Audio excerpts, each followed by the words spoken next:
What's good, sports family? Breaking news yesterday in the NFL. We had a trade between the Indianapolis Colts and the Pittsburgh Steelers. And let's get into this. This involves, Michael Pittman Jr.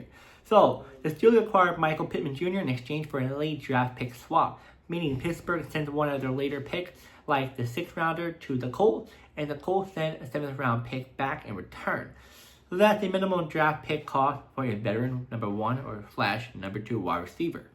So the reason why both teams did this is because, first up, how about the Steelers? The DK Metcalf, might be Aaron Rodgers coming back, Mike McCarthy is their head coach. Why do they do this? Well, they needed a true number 1 wide receiver. Pittsburgh has been searching for a reliable top target. Pittman is a big physical receiver at 6'4", who can win contested catches and move the chain. He gives the Steelers a dependable possession receiver. Helps the quarterback immediately. Whether the Steelers are developing a young quarterback or supporting their current starter, Aaron Rodgers, Pittman is the type of receiver who creates an easy completion and big third down conversion. Third one, proven production. Pittman has already shown he can be a high volume receiver. And then, fourth one, fit their physical offense identity. The Steelers historically like big, tough receivers who blocks well, like Hines Ward, Juju Smith-Schuster. Pittman fit that mold in Steelers Nation. Now, why the Colts do this? Well, the Colts contract cap reason. Pittman is a high value receiver due to, for big money. If the Colts didn't want to commit a massive long-term deal, trading him lets them get a draft pick or a young player instead of losing him later. Number 2, offense reset around younger weapons. Colts may want to build around cheaper, younger receivers and draft talent to grow with their quarterback. Third one, asset management. If they believe Pittman's value is at its peak, trading him now could bring a first-round pick or multiple high picks, which helped rebuild their roster, which didn't. As the scheme changed, if the Colts are moving towards a speed-based offense, Pittman's possession receiver style may not fit what they wanted long-term.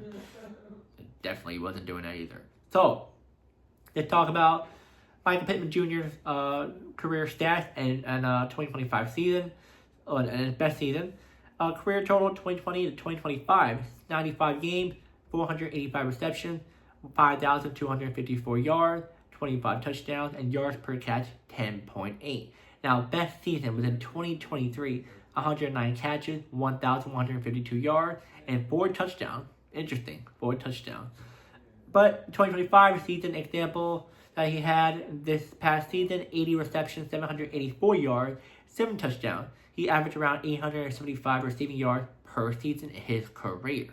Now, what he brings to the Steelers, a big physical receiver, pretty much,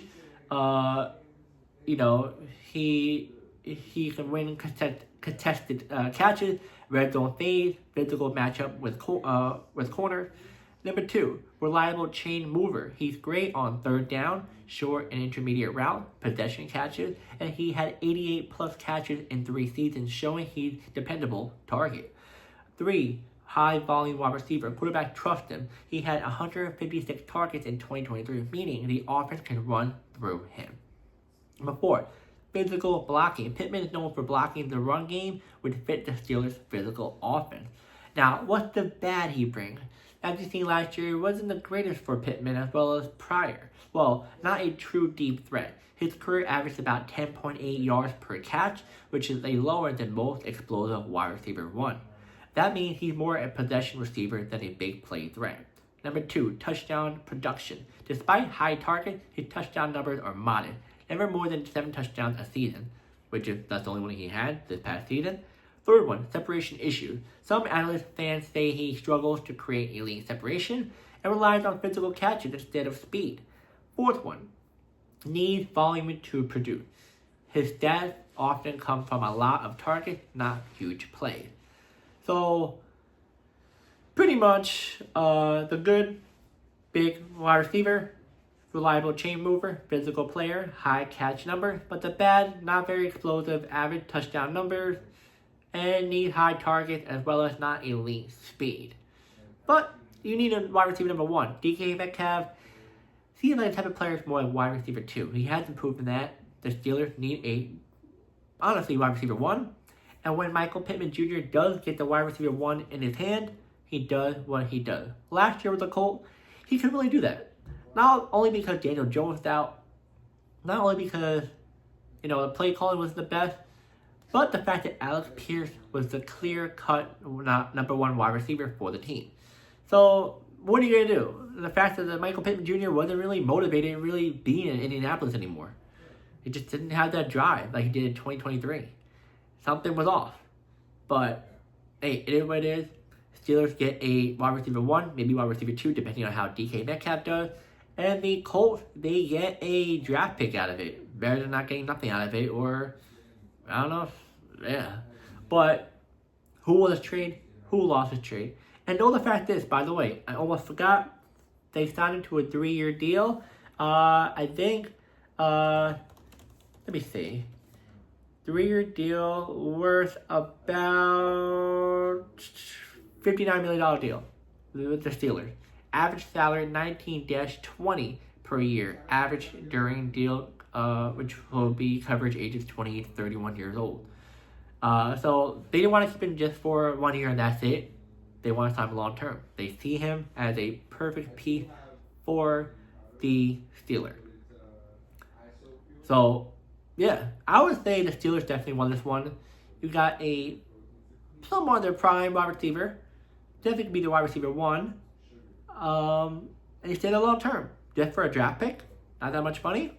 Cool with it. Not bad. Not bad whatsoever. The Colts, I mean, they could have kept him long term, like longer, but it's just how the system was, how Alex Pierce was doing. I think Alex Pierce. It wasn't, something was happening there in Indianapolis. We don't know. But, yeah, guys, like I said, the Steelers won this trade right now. Let me know in the comments, do you think the Steelers won or the Colts won in this trade? If not, hey, tell me that as well. And who do you think the Colts should have traded Michael Pittman to instead of the Steelers? And honestly, if the Steelers wanted a different wide receiver, who do you think the Steelers should have gotten besides Michael Pittman Jr.? And yeah, I'll see you guys next video.